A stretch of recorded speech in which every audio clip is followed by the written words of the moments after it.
Asyhadu alla ilaha illallah. Asyhadu anna Muhammadan Rasulullah. Asyhadu anna Isa Abdullah Rasul. Lam yuslab, lam yuqtal, bal rafa'u alau ilai abrau mikuli dini yukaku asla. Allahu Akbar. Ang susunod na speaker Moni ang President and Founder ng Cotabato Islamic Heritage,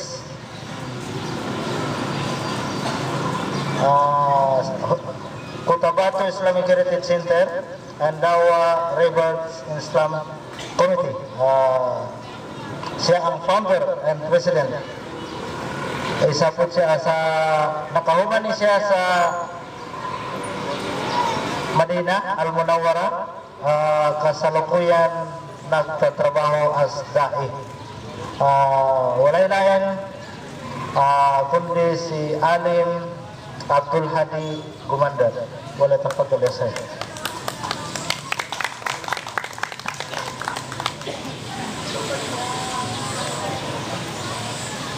Unang-una mga kapatid, mga kasama, mga kaibigan, pinapaalala natin sa mga kapatiran kasi yung ustad natin kanina, yung isang tagapagsalita ay paulit-ulit niyang nagbibigkas ang la ilaha illallah Muhammadur Rasulullah ayon sa isa sa mga hadis ni Propeta Muhammad sallallahu alaihi wasallam na kanyang sinabi ayon sa nabanggit ng aking kapatid na alim, man qala la ilaha illallah dakhala al-jannah. Sino mang bumigkas ng la ilaha illallah ay makapasok ng paraiso. Makakamit niya ang paraiso. So kung maaari lamang o isa pang hadis, jaddidu imanakum bila ilaha illallah. Inyong baguhin ang inyong mga pananampalataya sa pamamagitan ng pagbigkas ng la ilaha illallah. Kaya para mabago din natin ang ating pananampalataya, paniniwala sa Allah, sa Panginoong Diyos, kami ay nag-anyaya sa inyo bago kami mag-umpisa sa inyo ng mga kapatiran ng mga Muslim at mga kapatiran ng mga hindi mga Muslim, higit sa lahat itong mga pastor natin, na kung mamarapatin nyo ay bigkasin natin ang la ilaha illallah. Bigkasin natin sabay-sabay ang la ilaha illallah upang makamit natin ang sinasabi ni Propeta Muhammad na paraiso ng Allah. Bigkasin natin, pastor, la ilaha illallah Muhammadun Rasulullah. So maraming salamat sa inyo sapagkat isa yan sa katuruan ni Propeta Muhammad sallallahu alaihi wasallam. Ikalawa mga kapatid, nung hindi pa natin nabigkas ang la ilaha illallah ay parang wala na akong naiisip na sabihin sa inyo. Sapagkat halos lahat ng mga paksa ay magkakaparihas, higit sa lahat ang nauna sa akin, si itong iyong kapatid natin na Alim, sa kanyang paksa ay halos pumaparehas sa aking paksa. Subalit naalala ko mga kapatid, ang isa sa mga talata ng Allah subhanahu wa ta'ala, isa sa mga talata ng Allah, قل لو كان البحر مدادا لكلمات ربي قل لو كان البحر مدادا لكلمات ربي لنفد البحر قبل أن تنفد كلمات ربي لنفد البحر قبل أن تنفد كلمات ربي ولو جئنا بمثله مددا Nabigyan ako ng lakas mga kapatid sa talatang ito na ngayon ko palang naisip na sinabi ng Allah subhanahu wa ta'ala. Kung law kana al-bahru midadan li kalimati rabbi, ayon sa kahulugan ng talatang ito ng Allah, sabihin mo Muhammad, sapagkat ang mga talata ng banal na Quran ay ipinapahayag ng Allah, mahal na Panginoong Diyos, na ang Allah subhanahu wa ta'ala sa kay Propeta Muhammad sallallahu alaihi wasallam, kung law kana al-bahru midadan li kalimati rabbi, sabihin mo Muhammad, na kung ang gawing panulat o kaya ay ink o panulat ay ang buong karagatan, la nafida al-bahru qabla an tunfada kalimatu rabbi, katiyakan na mauubos ang karagatan at hindi mauubos ang mga salita ng Allah. Ang ating tatalakayin o kaya ang ating tuklasin na kapatid, paano makaturo ang isang Muslim sa hindi Muslim sa panahon ng labanan. Panahon ng labanan mga kapatid. Tingnan natin ang isa sa mga hadis ni Propeta Muhammad sallallahu alaihi wasallam.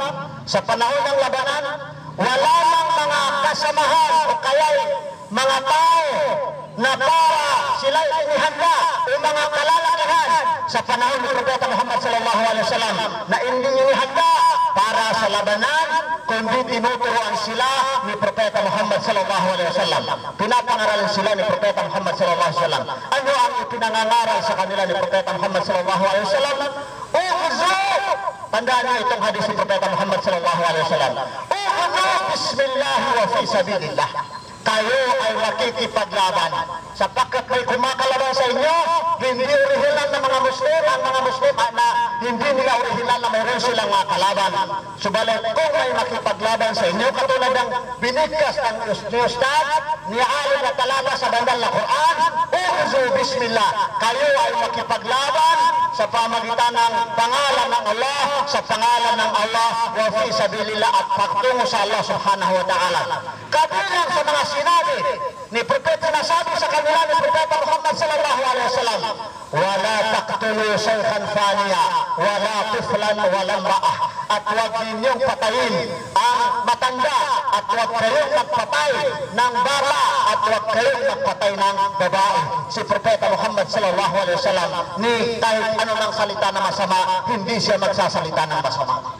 Sa ibang mga hadis ni Propeta Muhammad sallallahu alaihi wasallam, tuklasin niyo mga kapatid, isa sa mga aral ni Propeta Muhammad sallallahu alaihi wasallam sa panahon ng labanan, kariton na mga nasabi ng mga kapatiran natin na nangulala, mga speakers natin, isa sa mga sinabi ni Propeta Muhammad sallallahu alaihi wasallam, wala taqtulu fallaha, wala taqtulu tajira, huwag kayong magpatay ng mga farmer, huwag kayong magpatay ng tinatawag na mga trader. Yung mga nagbibinta, yung mga vendor, iyan, kahit sa panahon ng labanan, ay ipinagbawal ni Propeta Muhammad sallallahu alaihi wasallam na sila ay patayin o kaya sila ay masangkot sa tinatawag na labanan. Mga kapatid, riniresearch natin, may mga kasamahan natin, mga kaibigan natin na mga European na galing sa Europe, sa kapuluhan ng mga bansang Europa. Nag-research sila sa tinatawag na human rights in Islam, kung ano ang karapatan ng mga tao sa Islam, sapagkat alam natin mga kapatid na mayroon silang tinatawag na human rights. Yan ay malino na malinaw, pinatutupad nila kahit saan man na bansa, sa Amerika, at dito sa Europe, at dito sa Pilipinas, yung tinatawag na human rights. Mga kapatid, subalit, dininilsis natin, at nagtatanong din tayo sa kanila, ay hindi man nabanggit doon, hindi nabanggit doon sa human rights, sa kanilang human rights, na bawal patayin ang mga tinatawag na religious leaders. Subalit sa pananampalatayang Islam, malinaw ayon sa mga nasabi din ng kapatid natin na huwag niyong patayin ang mga tinatawag, yung mga pastor. Huwag niyong patayin yung mga pare. Isa yan sa may pinagbawal ni Propeta Muhammad sallallahu alaihi wasallam.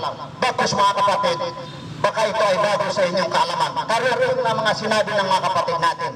Ang mga pantas sa Islam, al-Malikiyah, was-Shafi'iyah, ay nagkasundo sila na bawal na magpatay ng tao sa pamamagitan ng ilunod siya sa tubig. Bawal na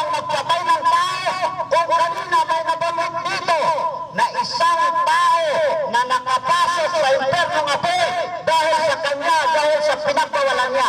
Kinulong niya ang pusa at hindi namatay ng hindi nakakain. So, nakapasok siya sa impernong apoy ayon sa isa sa mga hadith ni Propeta Muhammad sallallahu alaihi wasallam, lalong-lalo na kung ang tao ang hindi pa kainin, papatayin ng pagkagutom. Bawal yan sa ating pananampalatayang Islam ayon sa katuruan ni Propeta Muhammad sallallahu alaihi wasallam. Napagkasunduan nila ng mga pantas sa Islam, mga ulama al-Shafi'iyah, fuqaha al-Shafi'iyah, ulama al-Malikiyah, na bawal na magpatay ng tao sa pamagitan ng tinatawag na ilunod sa tubig o kaya ay sa pamagitan ng pagkagutom o kaya gutumin para siya ay mamatay. Kung hindi pwede sa mga hayop ay lalong hindi pwede sa tao. Gayun din mga kapatid, bawal din na magpatay ng tao sa pamagitan ng tinatawag na sunog. Susunugin sila. Ipinabawal ni Propeta Muhammad sallallahu alaihi wasallam. Panahon ni Propeta Muhammad sallallahu alaihi wasallam, isa sa kanyang mga kasamahan, mga sahaba na dumaan sa kapuluan o kaya kabahayan ng mga langgam. So noong nakita niya na may sinunog itong mga bahay ng langgam. So ano ang nangyari?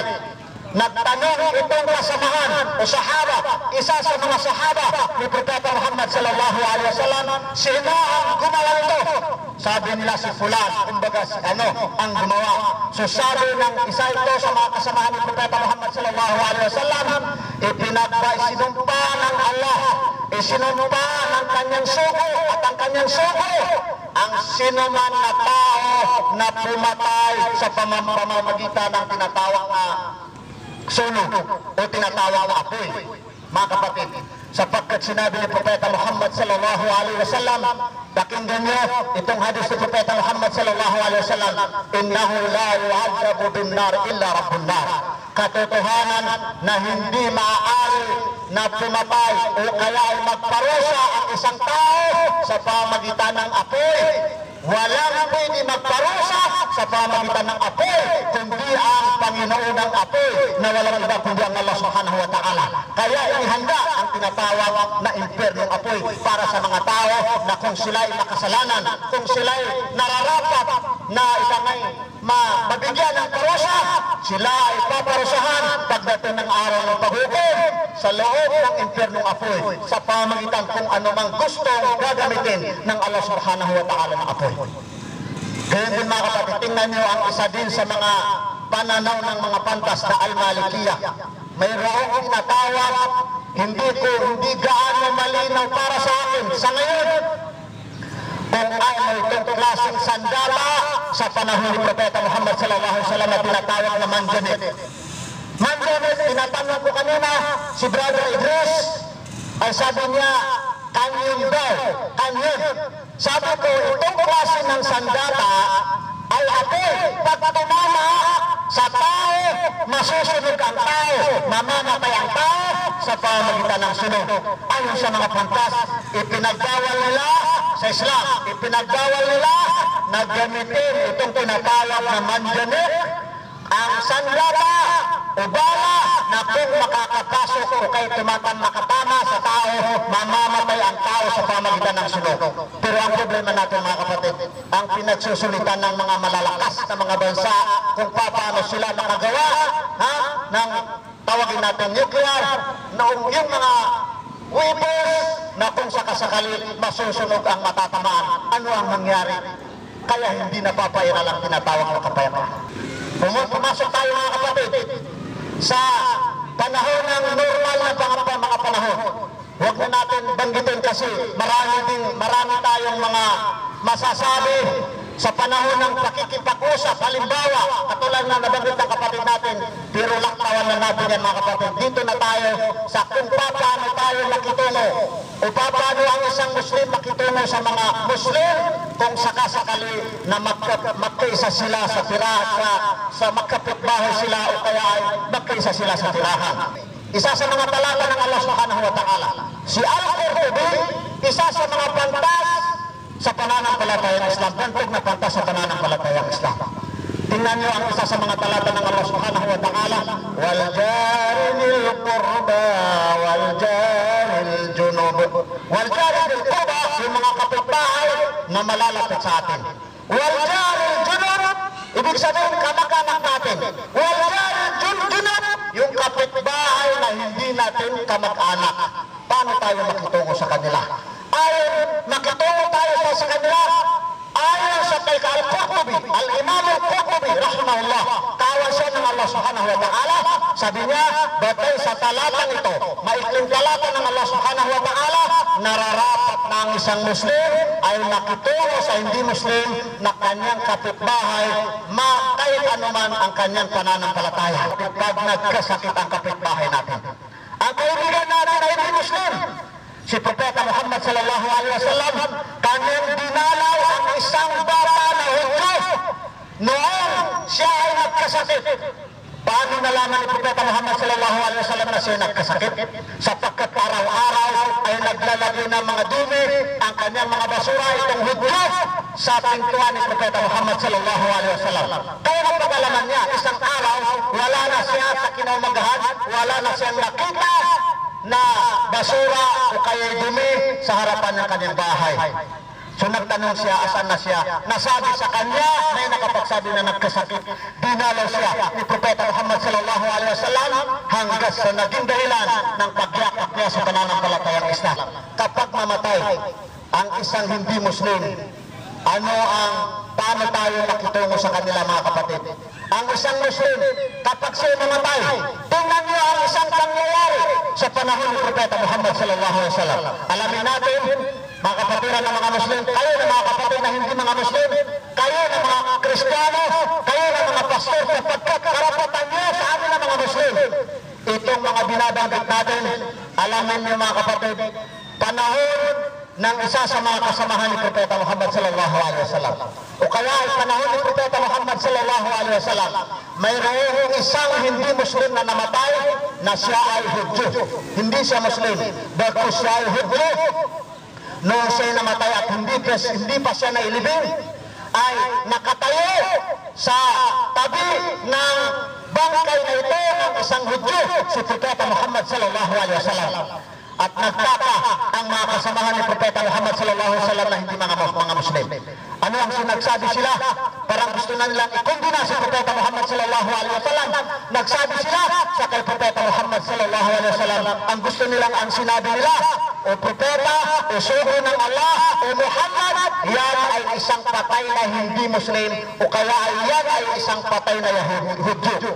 Ano ang sinabi sa kanila ni Propeta Muhammad sallallahu alaihi wasallam? Tandaan nyo, napakaikli na sinabi ni Propeta Muhammad sallallahu alaihi wasallam sa kanila, ahadi alaysat hadihi nafsul insaniyah, hindi ba ito ay kaluluwa na tao, kaluluwa ng tao? So ibig sabihin, parang sinabi sa kanila, sinabi ni Propeta Muhammad sallallahu alaihi wasallam sa kanyang mga kasamahan, sa mga Muslim na yun na nagkundina sa Propeta Muhammad sallallahu alaihi wasallam, na ipinahintulot sa pananampalatayang Islam na kung mayroong mamatay ay pwede tayo pumunta sa namatayan. Si Shammas ibn Qais, isa sa mga sahaba o kasamahan ni Propeta Muhammad sallallahu alaihi wasallam, ay namatay ang kanyang ina na hindi Muslim, Kristiyana ang kanyang ina. Namatay pagkatapos pumunta si Shammas ibn Qais sa kay Propeta Muhammad sallallahu alaihi wasallam at nagtanong siya, naghingi ng pahintulot sa kay Propeta kung pwede niya dalawin ang kanyang nanay o kaya pwede siya pumunta o sumawa sa libingan. So ano ang sinabi sa kanya ni Propeta Muhammad sallallahu alaihi wasallam? Kanyang ipinahintulot sa kay Shammas ibn Qais hanggat sa sinabi sa kanya, irkab dabbatak wasir amamaha. Ikaw, sumakay ka sa iyong sasakyan.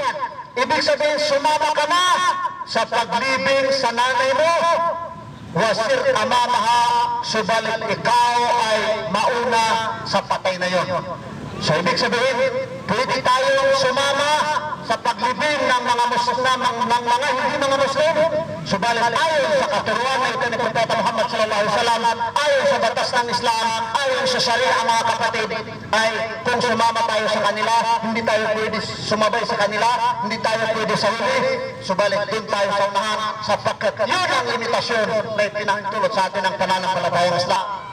O dito tayo sa pag-aasawa.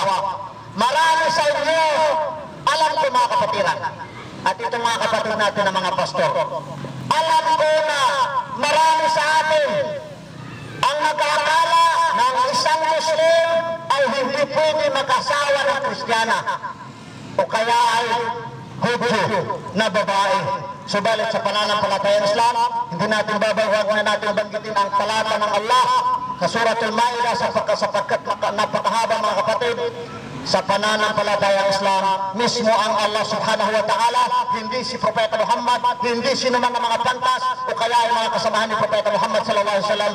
Bagkus, ang nagsabi ay ang Allah subhanahu wa ta'ala na kanyang ipinahintulot ang pag-asawa ng isang Muslim sa isang babaeng Kristiyana, isang babaeng Hudyo, kahit hindi siya pumasok sa pananampalatayang Islam. Sumali yung katuruan, nakagisnan natin na katuruan na kung may babae na pakakasalan ng isang babaeng Muslim ay hindi kakasal kundi payayakapin sa Islam. Kung siya yumakap sa Islam ng pusa, payayakapin siya sa pananampalatayang Islam.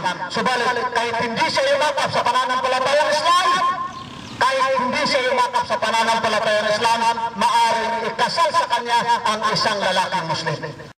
Kung sino man gusto sa inyong mag-aral, tumunghay sa mga o sa paksang ito kung paano makitungo ang isang Muslim sa hindi Muslim.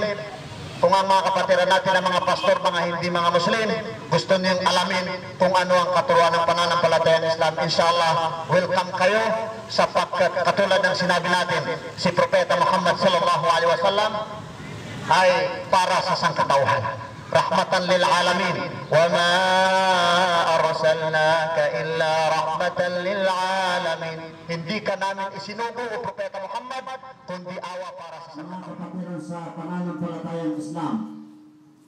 Ang mga kapatiran sa pagiging tao, bigkasin natin itong mga salita ng Allah, salita ng Panginoong Diyos sa banal na Quran. Ito ay panawagan sa lahat ng mga tao, lahat ng mga nilalang, hindi lamang sa mga kapatiran natin ng mga Muslim. Sapagkat kung titingnan natin ang mensahe ng Islam, ay hindi lamang para sa mga kapatiran natin ng mga Muslim. Kung titingnan natin ang mensahe ng mga propeta, ay hindi lamang para sa mga kapatid natin ng mga Muslim o kaya ay mga kapatiran natin ng mga Arabo. Bagkus ito ay para sa lahat. Si Propetang Adan, si Noah, at saka si Moises, si Jesus at iba pa ng mga propeta hanggat sa kay Propeta Muhammad sallallahu alaihi wasallam. Ayon sa isang hadis ni Propeta Muhammad sallallahu alaihi wasallam, 124,000 na mga propeta, 314 o kaya ay 15 na mga sugo ng Allah subhanahu wa ta'ala, sila yaon ay isinugo o kaya ay ipinadala ng Allah subhanahu wa ta'ala para sa sangkatauhan. Ang kanilang mga mensahe ay hindi para lamang sa mga Arabo, hindi para lamang sa mga kapatid ng mga Muslim, bagkus ito ay para sa sangkatauhan. Tingnan natin ang isa sa mga talata ng Allah subhanahu wa ta'ala. Nakikita natin sa Surah Al-Hujurat. Ya ayuhan nasu inna khalaqnakum min dhakari wa untha. O kayo na mga tao, katotohanan sabi ng Allah subhanahu wa ta'ala na kami ay lumikha sa inyo na mayroong mga kalalakihan at mga kababaihan. Inna khalaqnakum min dhakari wa untha wa ja'alnakum shu'uban wa qabaila lita'arafu. At nilignawan namin kayo na mga faction at saka mga tribe. Magkakaiba ang inyong mga tribe, magkakaiba ang inyong mga grupo, magkakaiba ang inyong mga factions, sapagkat ayon sa sinabi ng Allah subhanahu wa ta'ala, nata'arafu, upang kayo ay magkilalanan sa isa't isa. Tingnan natin itong talata ng Allah subhanahu wa ta'ala. Tayo ng mga tao, ano pa man ang ating sekta, ano pa man ang ating tribe, ano pa man ang ating grupo, saan man tayo napaparoon, lahat tayo ay nilikha ng Allah subhanahu wa ta'ala na may mga kalalakihan, may mga kababaihan, at magkakaiba tayo sa ating mga pananaw, sa ating mga grupo, upang tayo ay magkilalanan sa isa't isa. Kilalanin natin ang bawat isa, ang kanyang relihiyon, ano ang mga patakaran ng kanyang relihiyon. Kaya nararapat sa atin, tayo ng mga Pilipino, nararapat sa atin na tunghayan natin ang pananampalatayang Islam. Isa sa nararapat na unawaan natin sa talatang ito ng Allah subhanahu wa ta'ala, ang pinigkas lamang, ang Allah subhanahu wa ta'ala ay nagwika sa talatang ito ay nagpara lamang sa mga iba't ibang tribe at saka mga faction. Hindi binanggit ng Allah subhanahu wa ta'ala ang iba't ibang pananampalataya sapagkat malinaw na ibig sabihin hindi tayo nagkakaiba sa pananampalataya sapagkat ang tunay na pananampalataya, ang tunay na relihiyon ay ang mga relihiyon ng mga propeta. Ayon sa isa sa mga hadis ng Propeta Muhammad sallallahu alaihi wasallam, matutunghayan natin sa hadis na ito ni Propeta Muhammad sallallahu alaihi wasallam na ang mga propeta ay magkakapatid. Kaya tinatawag natin na ang kahit ano pa ng kanilang relihiyon ay mga kapatiran.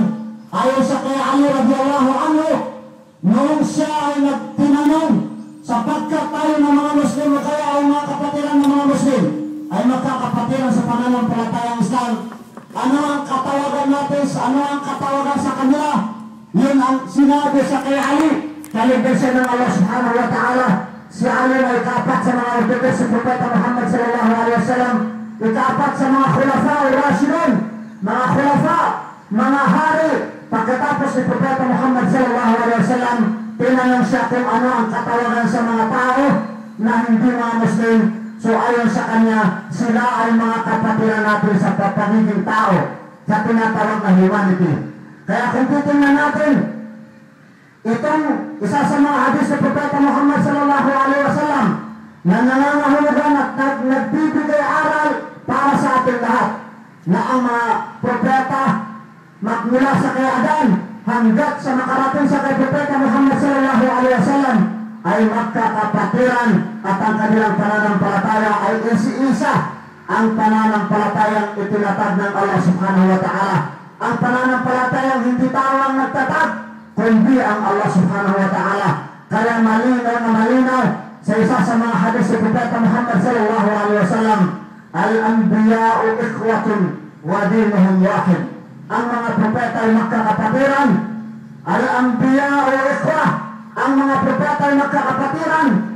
Ang mga lahat ng mga propeta, katulad ng isa sa nabanggit natin ng mga hadis ng Propeta Muhammad sallallahu alaihi wasallam, 124,000 sa mga propeta ay magkakapatiran at ang kanilang pananampalataya ay iisa. Ang pananampalataya, ang kanilang relihiyon ay isa. Ito ang nararapat na saliksikin natin.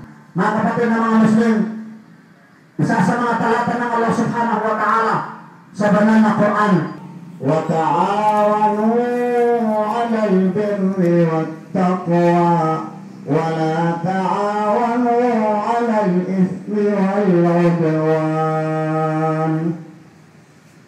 Sinabi ng Allah subhanahu wa ta'ala ayon sa kahulugan ng talatang ito ng Allah subhanahu wa ta'ala, وَتَعَاوَنُوا عَلَى الْبِرِّ وَالتَّقْوَى وَلَا تَعَاوَنُوا عَلَى الْإِثْمِ وَالْعُدْوَانِ. Ayon sa kahulugan nito, magtulong-tulungan kayo, sabi ng Allah subhanahu wa ta'ala, وَتَعَاوَنُوا عَلَى الْبِرِّ, sa mga mabuti, sa mga kabutihan, وَالتَّقْوَى, at pagkatakot sa Allah subhanahu wa ta'ala, وَلَا تَعَاوَنُوا عَلَى الْإِثْمِ وَالْعُدْوَانِ, at huwag kayong irasan nyo na kayo ay magtulong-tulungan sa mga hindi pagkakasundo, wala ta'awanu 'alal ithm, sa mga kasalanan, o kaya ay pagsusulay sa Allah subhanahu wa ta'ala, o kaya ay sa mga hindi pagkakasundo. Sabi ng iba sa mga pantas sa pananampalatayang Islam, itong talatang ito ng Allah subhanahu wa ta'ala ay hindi nauukol lamang sa mga kapatid natin na mga Muslim, kundi pati pa rin sa mga hindi mga Muslim. Ibig sabihin, kinakailangan sapagkat sila ay mga nilikha ng Allah subhanahu wa ta'ala, sila ay mga tao, kinakailangan na sila ay magtulong-tulungan. Saan sila magtulong-tulungan? Sa mga kabutihan, sa mga pagkatakot, sa mga pagkikilala sa Allah subhanahu wa ta'ala, gayon sa pagsasamba sa Kanya na nag-isang Panginoong Diyos, gayon sa mga pagsagawa ng kabutihan alang-alang sa kapwa nilang mga tao. wala ta'awanu 'alal ithmi wal 'udwan, at huwag kayong magtulong-tulungan 'alal ithmi wal 'udwan sa mga bagay na magiging kasalanan sa Allah subhanahu wa ta'ala. Isa rin sa mga talata ng Allah subhanahu wa ta'ala, sinabi ng Allah subhanahu wa ta'ala, لا ينهاكم الله عن الذين لم يقاتلوكم لا ينهاكم الله عن الذين لم يقاتلوكم في الدين ولم يخرجوكم من دياركم أن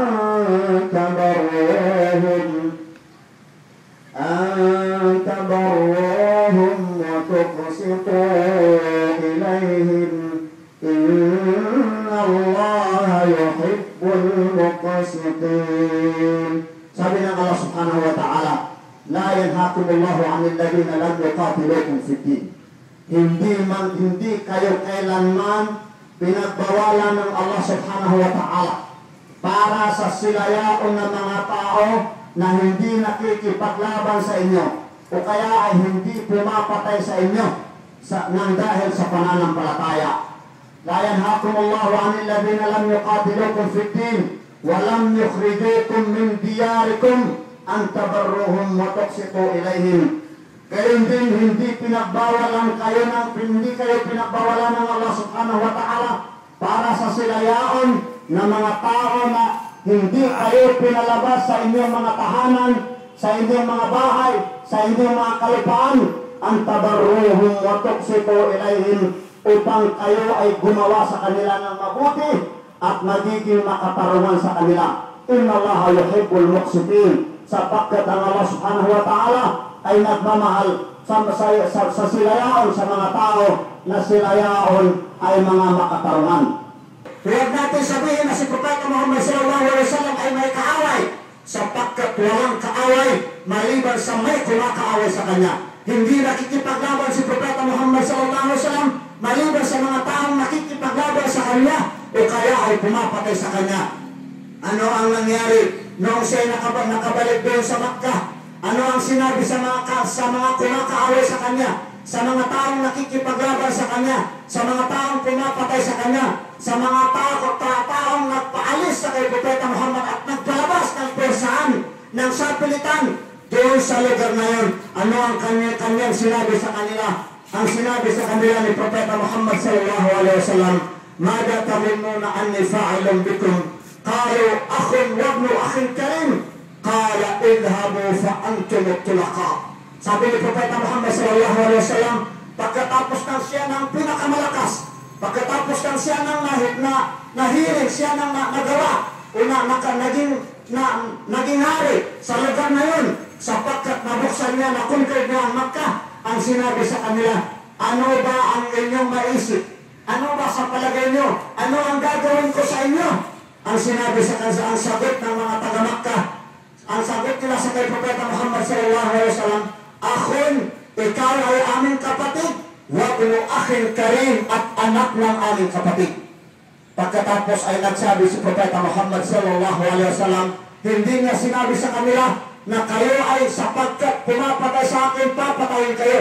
Hindi gumanti si Propeta Muhammad sallallahu alaihi wasallam ni sa salitang masama. Hindi nagsalita ng masama sa kanila si Propeta Muhammad sallallahu alaihi wasallam. Ano ang sinabi sa kanila? Idhabu fa antum tulaqa. Kayo ay magsialisan na. Umalis na kayo. Sinabi sa kanila, umalis na kayo sapagkat kayo ay mga malaya. Sa panahon din ni Propeta Muhammad sallallahu alaihi wasallam, sa panahon na ito, ang pinaka namumuno sa mga sundalo ni Propeta Muhammad, kaya ay mga security ni Propeta Muhammad sallallahu alaihi wasallam, ay ang isa sa kanyang mga kasamaan, ang ikalawang khalifa ni Propeta Muhammad sallallahu alaihi wasallam, na si Umar ibn al-Khattab radiyallahu anhu.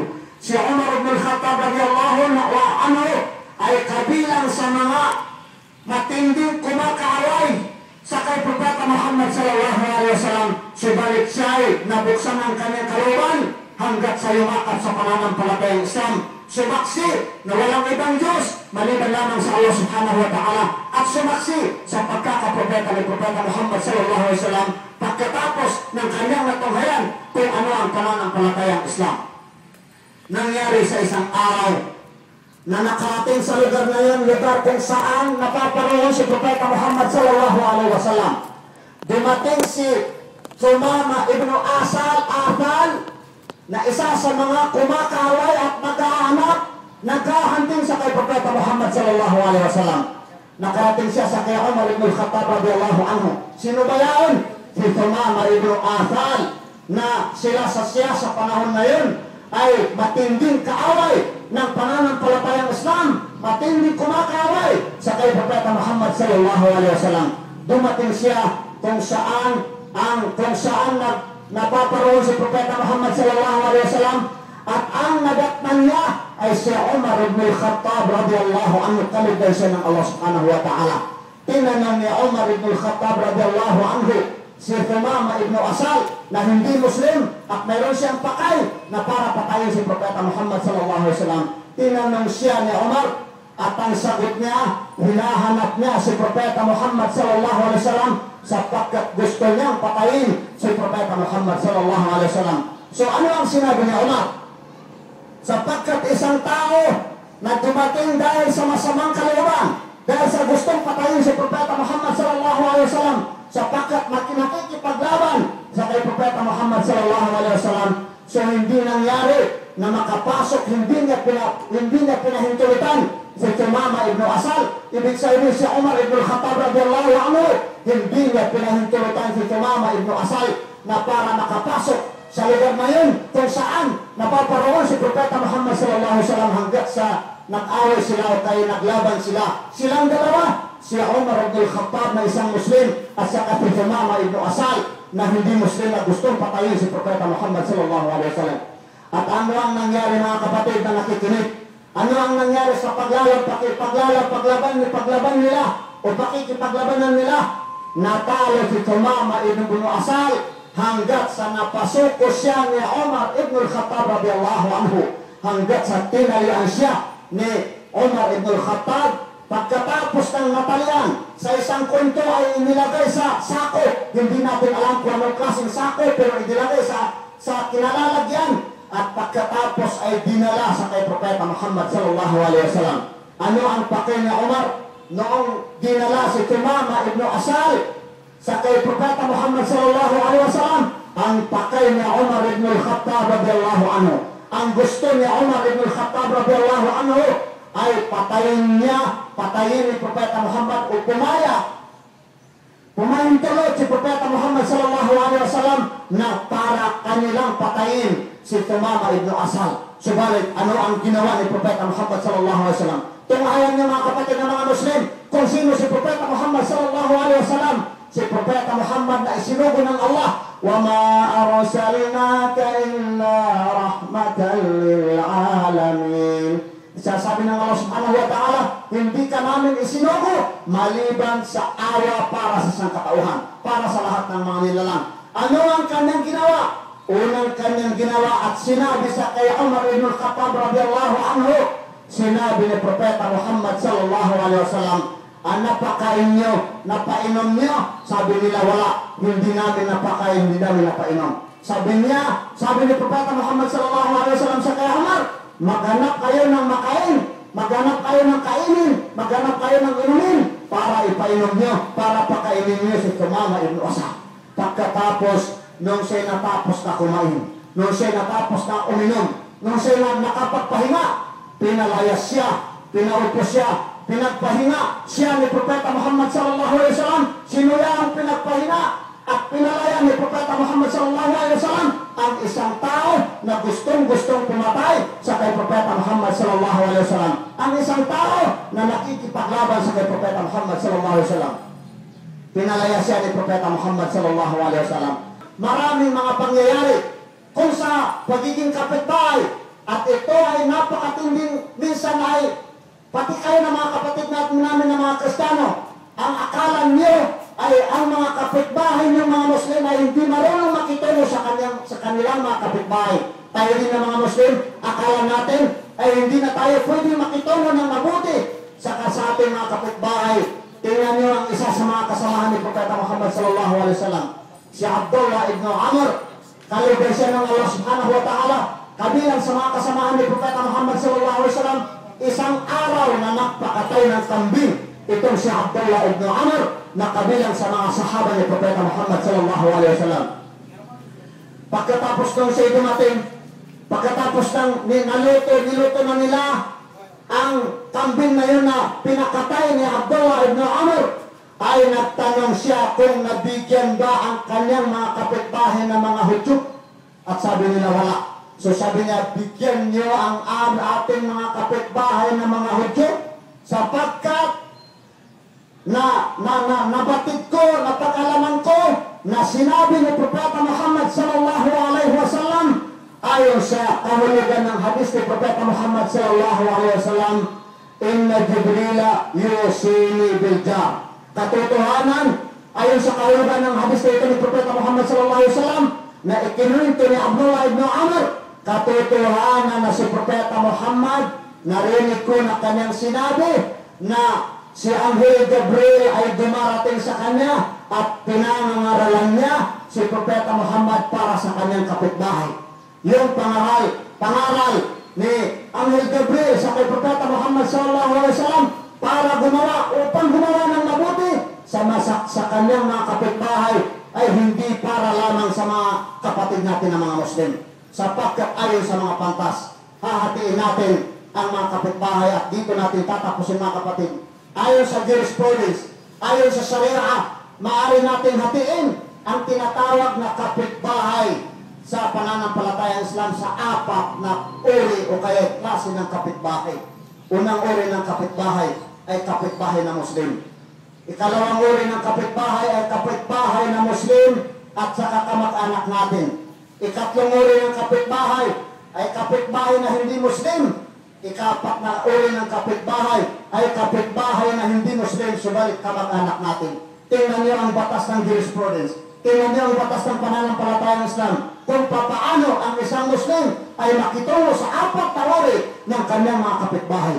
Unang-una, ang kapitbahay na Muslim ay kinakailangan may karapatan ng kanyang kapitbahay sa kanyang pagiging Muslim. Dalawa, kanyang pagiging Muslim at saka sa kanyang pagkakapitbahay, sa pagiging kapitbahay niya siya. So dalawang karapatan ng kanyang kapitbahay. Kapitbahay na Muslim at kamag-anak ay magiging tatlo ang karapatan niya sa atin, sapagkat siya Muslim, at sapagkat siya kapitbahay natin, at sapagkat siya kamag-anak natin.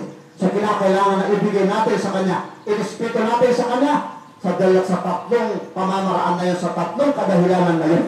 Ang kapitbahay na hindi Muslim ay may karapatan sa pagiging kapitbahay.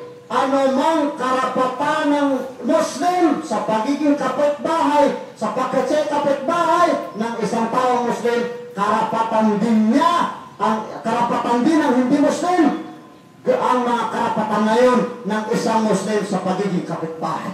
So kung ano ang nararapat sa kanya na gawin para sa mga Muslim na mga kapitbahay, ay nararapat din na kanyang gawin sa kanyang mga kapitbahay. May mga sinabi ng mga pantas na isang kadahilanan upang ang magkasala ang tao, upang parusahan ng Allah subhanahu wa ta'ala ang isang tao, kung hindi siya patatawarin ng Allah subhanahu wa ta'ala, kung sakasakali na may kabilang sa kanyang mga kapitbahay, kabilang sa kanyang mga kapitbahay, ang ibang mga pantas ay binibilang nila na 4 na po sa harapan ng kanyang kapitbahay, 4 na po na bahay sa kanan, sa banda sa kanan ng kanyang bahay, 4 na po banda sa kaliwa ng kanyang bahay, 4 na po banda sa likod ng kanyang bahay.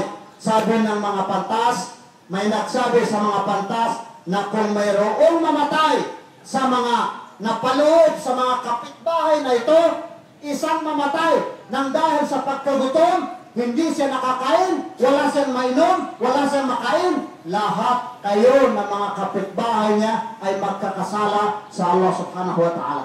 Mga kapatid, ganyan makikitungo ang mga Muslim sa hindi mga Muslim. Ganyan makitungo si Propeta Muhammad sallallahu alaihi wasallam.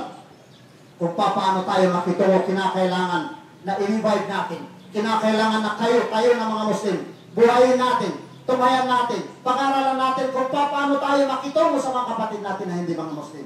Mga kapatid natin sa pagiging tao. Kayo din na mga hindi mga Muslim, nararapat sa inyo na tunghayan nyo ang mga batas ng Islam, ang mga batas na para sa mga Muslim at para sa inyo, at kung paano kayo makitungo, paano kayo magrespeto sa mga kapatiran nyo mga hindi mga Muslim. Paano tayo makitungo kahit sa panahon ng labanan, maraming mga katuruan ng pananampalatayang Islam na hindi natin nababatid, pati pa sa pagkikipaglaban kung mangyari ang mga katuruan ni Propeta Muhammad sallallahu alaihi wasallam sa kanyang panahon. Kinakailangan na tunghayan natin para sa gayon makamit natin yung unang talata na binigkas natin na sinabi ng Allah subhanahu wa ta'ala, Inna khalaqnakum min dhakarin wa untha وَجَعَلْنَاكُمْ شُعُوبًا وَقَبَائِلَ لِتَعَارَفُوا. Katotohanan sabi ng Allah subhanahu wa ta'ala na kami ay lumikha sa inyo na mga tao na may mga lalaki at mga babae at ginawa kayo ng mga faction, ginawa kayo ng mga tribo na magkakaiba upang kayo ay magkilalanan sa isa't isa. Upang kayo ay magkilalanan sa isa't isa. Tunghayan natin ang mga mensahe ng Panginoong Diyos, ang pinakamakinam na salita, ang salita ng Allah subhanahu wa ta'ala. Tunghayan natin mga kapatid ng mga propeta ay hindi nakakaiba. Hindi sila nakakaiba sa kanilang mga relihiyon. Hindi sila nakakaiba sa mga batas. Kung ang mga batas na mula sa Allah subhanahu wa ta'ala, sapagkat sila lahat ay para sa sangkatauhan. At hindi gumawa ang Panginoong Diyos ng anumang daan, anumang batas, anumang relihiyon na magkakasalamatan sapagkat hindi ginugusto ng Allah subhanahu wa ta'ala para sa atin na hindi tayo magkilalanan sa isa't isa sapagkat ganun ang pinakalogic, ganun ang katuwiran ng Allah subhanahu wa ta'ala sa kanyang paglikha sa atin ng mga tao. Maraming salamat sa inyong pakikinig. Sana ay gabayan tayo ng Allah subhanahu wa ta'ala. Sana ay matunghayan natin ang kaligtasan mula sa impernong apoy. Sana makamit natin ang tinatawag na paraiso ng Allah subhanahu wa ta'ala, ang buhay na walang hanggan na sinabi ni Jesus sa Juan 17 verse 3, ito ang buhay na walang hanggan, na ikaw ay makilala nila na iisa, ikaw ay makilala nila na iisa at si Jesucristo na iyong isinugo. Ibig sabihin, ang pagkakaisa, ang oneness of Allah subhanahu wa ta'ala, ang pagkakaisa ng Allah subhanahu wa ta'ala, at saka pagkakapropeta ng mga propeta, pagkakapropeta ni Jesus na anak ni Birheng Maria, sumakanyang kapayapaan, at gayon din ang pagkakapropeta ni Propeta Muhammad sallallahu alaihi wasallam. Mayroong isang hadis na sinabi ni Propeta, sinabi ng Allah subhanahu wa ta'ala sa kay Propeta Muhammad sallallahu alaihi wasallam, wa anta ya Muhammad man amana bika dakhala al-Islam wa man dakhala al-Islam dakhala al-Jannah wa man dakhala al-Jannata akala ma fiha. Rawahu Tirmidhi wa Muslim. Ayon sa kahulugan ng hadis na ito ni Propeta Muhammad sallallahu alaihi wasallam, ito ay mahabang hadis ni Propeta Muhammad sallallahu alaihi wasallam, at ikaw o Muhammad, wa anta ya Muhammad, ikaw ay sugo ng Allah subhanahu wa ta'ala, wa anta ya Muhammad wa Rasulullah man amana bika, sino mang maniniwala sa iyo Muhammad ay makapasok siya sa pananampalatayang Islam, at sino mang makapasok sa pananampalatayang Islam ay makakapasok sa paraiso ng Allah, makakamit niya ang kaligtasan, at sino mang makapasok sa paraiso ng Allah subhanahu wa ta'ala, makakain niya ang mga pagkain, mga bungang kahoy na ipinagbawal sa Adan sa kanyang panahon. Maraming salamat sa inyong pakikinig. Hanggang dito lamang mga kapatid. Wassalamualaikum warahmatullahi wabarakatuh. At ako rin ay sumasaksi na katotohanan si Jesus ng katotohanan na si Jesus, na anak ni Maria anak ni Maria, ay alipin at sugo ng Allah. sugo ng Allah. Hindi siya napatay, Hindi siya napatay, hindi siya naipako sa cross, hindi siya naipaw sa krus. at ako ay tumatanggi Ako ay tumatanggi sa anumang relihiyon sa anumang reliyon maliban sa Islam. maliban sa Islam. Pagbigkasin natin sa Arabic para maintindihan.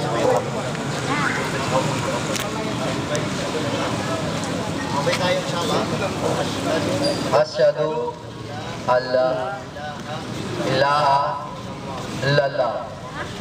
Asyhadu anna Muhammadan Rasulullah. Asyhadu anna Isa Abdullah Rasul.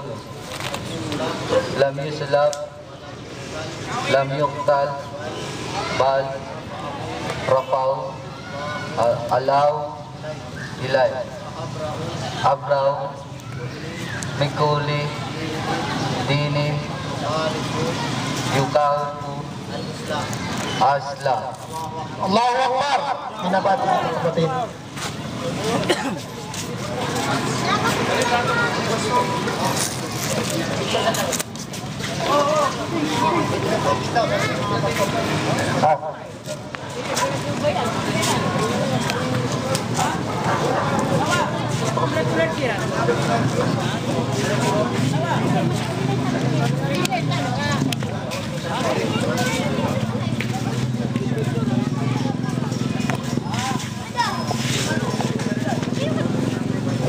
Andam na lang kung kaysa itong gusto mangutana, andam na lang pangutana kay pagkahuman ani, pwede na ito pangutana ng mga speaker sa nabilin diri.